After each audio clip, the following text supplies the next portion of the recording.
बकाया हमें लगता है दहेज मांगना नहीं चाहिए।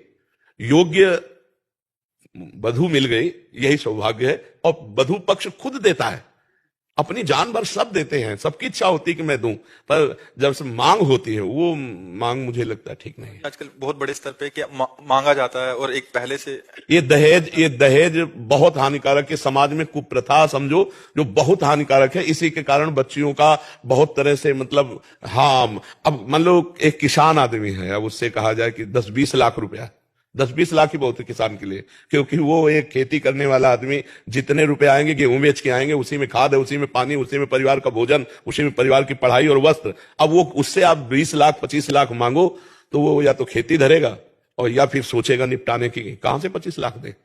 तो ये कुप्रथा जो है ये बच्चियों के प्रति अनादर बहुत जोर का कर रही है। अच्छा, कुछ दुष्ट ऐसे हैं जो दुष्ट हैं, हमारी दृष्टि में वो दुष्ट हैं, जो बहुओं को टार्चर करते हैं। तुम्हारे पिता ने दहेज नहीं दिया, केवल स्त्री और पुरलिंग भेद होने में तुम्हारा पुत्र है इतना कीमती है, केवल लिंग परिवर्तन ही तो है, वो भी किसी की संतान है, तुम भी किसी की संतान हो, और ये संतान परंपरा इन्हीं से चलेगी, तुमसे नहीं चलेगी, केवल तुम्हारे संग सहयोग से इनसे चलेगी। तो ये पूज्य हैं। अगर ये आ गए धर्म पूर्वक हमारे घर को संभालने, इससे बड़ी और उपलब्धि क्या है। ये जो मांगना है पैसा, ये बिल्कुल, अब बहुओं को जो टार्चर करना है कि तुम्हारे पिता कह रहे थे कार देंगे, पिता की कार से चलने के लिए उत्साहित हो, अरे कमाओ, अपने बल से खरीदो और बहू को भी बैठा के घुमाओ है। बेटे के बल से लेना चाहते हैं तो बहुत है हानि की बात। उसने बेटी दी है, वो अपना सब कुछ देने के लिए तैयार ही है, जो कुछ चुन्नी पुण्य है वो देते हैं, गरीब से गरीब आदमी देते हैं। हमने देखा है गांव के, वो कर्जा लेके करते हैं, कर्जा लेकर के बर्तन भाड़े वस्तु देते हैं। अब उनसे कहो तुम कार दो, जिंदगी में साइकिल नहीं खरीद पाए, ब्याह में कर दिया। हाँ, बहुत से परिवार ऐसे भी सामने आ रहे हैं महाराज जी, जो एकदम मना कर रहे हैं कि नहीं, हमें आपकी बेटी मिल गई। बहुत धन्यवाद, बहुत धन्यवाद। और हम कह रहे हैं कि भगवान उनका मंगल करेंगे, ये हम कह रहे हैं। रुपए से मंगल नहीं होता। किसी गरीब की बेटी अगर स्वीकार करोगे तो जीवन भर पूरे परिवार की सेवा करेगी। पढ़ना लिखना भी चाहिए, बच्चियों को पढ़ाना लिखाना चाहिए, नहीं तो ये अत्याचार जो करते हैं ना, उनको सही उत्तर पूरे परिवार की धज्जियां उड़ जाती है। अगर दहेज प्रथा की रिपोर्ट हो जाए और अपने शरीर में कुछ भी गलत किया गया, मारपीट की गई और रिपोर्ट हो जाए, तो पूरे सास ससुर नंद देवर सबका स्वागत होता है, बढ़िया स्वागत होता है। तो दबने की जरूरत नहीं, पर हमें अपने समाज से प्रार्थना करनी है कि हमें पवित्र बहू चाहिए। हम पवित्र कह रहे हैं, सुंदर नहीं कह रहे। सुंदर का मतलब रूप से होता है और पवित्रता का मतलब चरित्र और गुण से होता है। नहीं, अगर पवित्र बहू चाहिए तो फिर दहेज की मांग ना करो।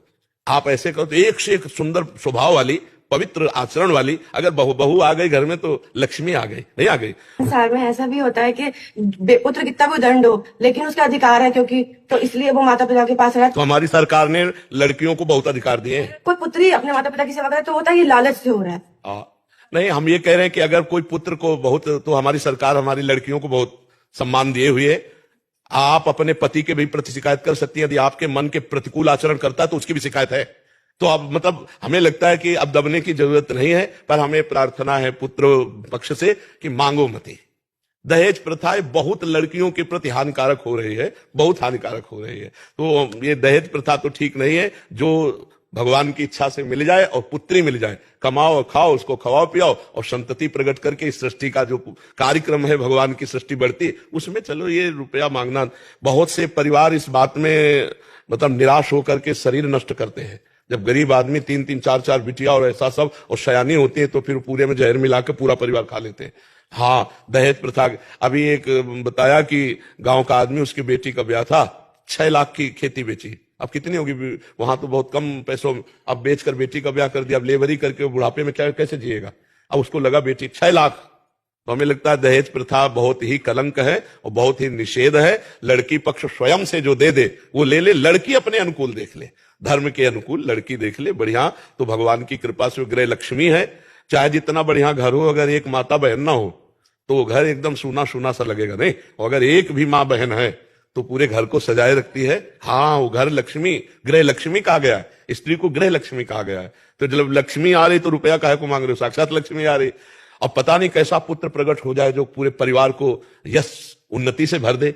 अब ज्यादा अर्थ लोलुप रहोगे तो फिर संतान ऐसी पैदा होगी कि वो भी अर्थ प्रधानता करके अमेरिका भाग जाएगी और तुम दोनों बुढ़ा बुढ़ी यही बैठे रोते रहोगे भारत में।